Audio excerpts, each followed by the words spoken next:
Salut, c'est Trado, je suis content de vous retrouver pour la mise à jour des zones d'intervention pour le trading de court terme. Alors je vous rappelle que ce format est destiné à ceux qui sont des traders actifs, qui cherchent une méthode, qui n'en ont pas ou qui voudraient simplement, s'ils ont une méthode, confronter leurs points d'entrée à mes points d'entrée.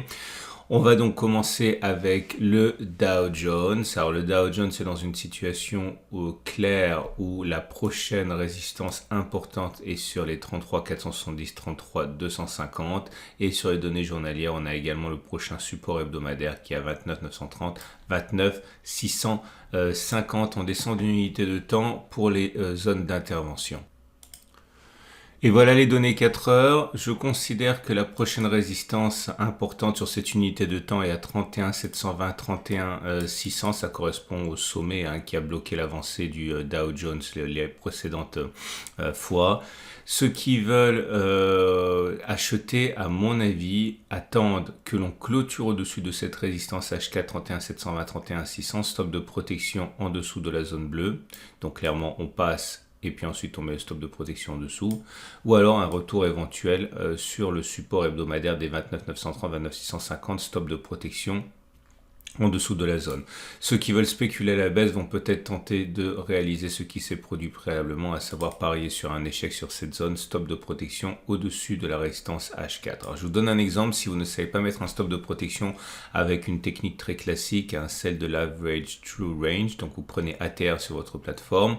Imaginons que vous décidiez d'acheter, je dis n'importe quoi, pour prendre un chiffre rond à 29 750. Ok, ici, donc vous prenez votre calculatrice, vous prenez 29 750 et vous enlevez la valeur d'un ATR au moment où on sera à ce contact-là. Imaginons que ce soit à 229, comme c'est le cas actuellement, donc vous enlevez 229 et vous avez un stop de protection à 29 521. 29 521, ça veut dire que vous seriez à peu près voilà, ici. C'est pas mal.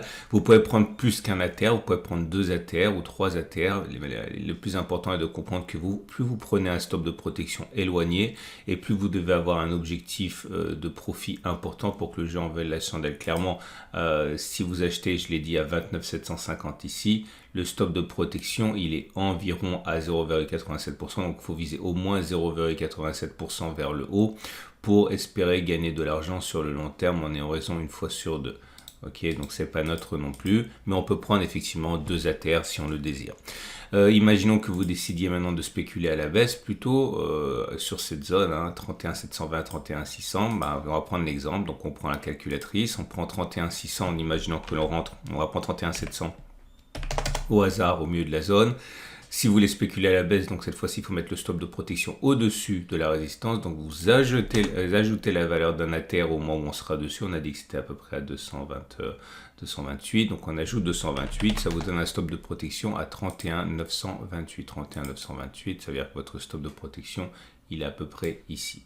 Toujours pareil, l'objectif c'est de viser au moins la même distance au stop de protection, mais dans le bon sens pour espérer gagner plus quand vous avez raison que de perdre quand vous avez tort et de vous enrichir à long terme si vous avez raison une fois sur deux. La tendance de long terme pour l'instant sur cette unité de temps elle est neutre puisqu'on est au-dessus de la M200 mais elle descend et la tendance de fond commence à devenir haussière puisqu'on est au-dessus de la M50 qui monte. La bougie Aiki-Nashi montre que la pression haussière se met en place avec des bougies vertes sans mèche basse, ce qui est révélateur d'une pression haussière. Vous trouverez les définitions pour les supports, extenses, les Aiki-Nashi, etc., la TR en dessous de cette même vidéo. Et on passe au Nasdaq. Le Nasdaq toujours dans une zone immense, énorme de support. Ici, cette zone rouge, je vous la montre en données mensuelles pour vous en convaincre. Regardez, ça correspond à une ancienne zone ici de congestion. Cette zone de congestion a fonctionné en ce sens qu'elle a repoussé les cours.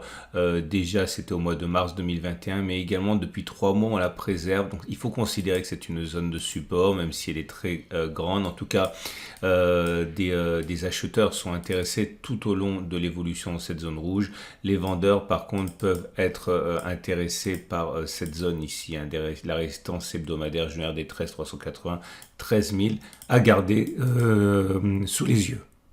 Et sur les données H4, on voit que la tendance de long terme est neutre, hein, puisqu'on est au-dessus de la M200 qui descend. Par contre, la tendance de fond est haussière car on est au-dessus de la M50. Et puis, on a un croisement M50-M200 qui est surveillé de près par ceux qui cherchent à détecter les changements de tendance. Autrement dit, on est peut-être à l'orée d'une tendance fortement haussière, hein, et d'une impulsion haussière sur cette unité de temps H4. Dans ces conditions, ceux qui veulent acheter attendent peut-être que l'on passe au-dessus et que l'on clôture au-dessus de la résistance H4 des 12-235-12-160, hein, qui est une zone à risque.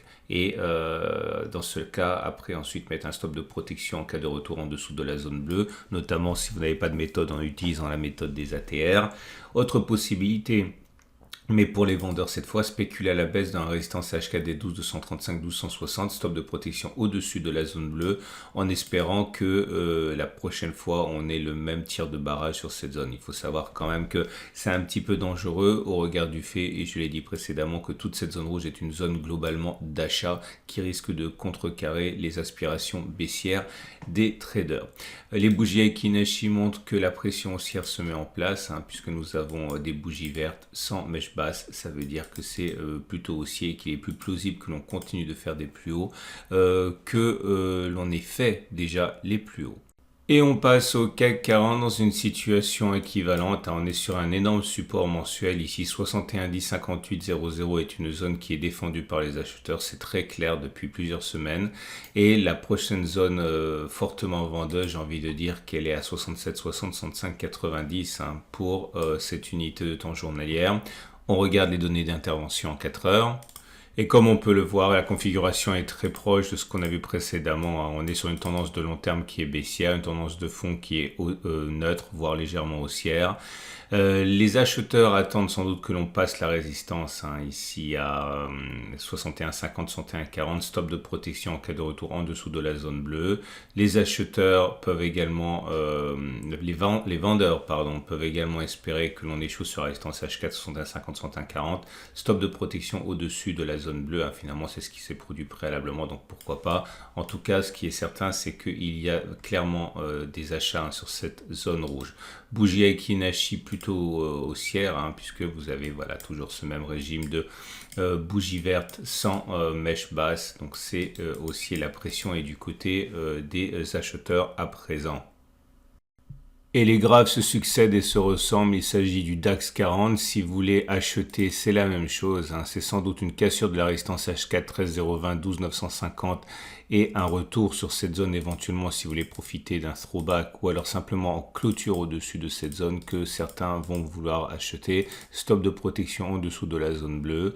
Autre possibilité, attendre un retour éventuel sur la zone des 12,623, 12,430 ou encore mieux sur les 12,460, 12,390. Stop de protection en dessous de la zone.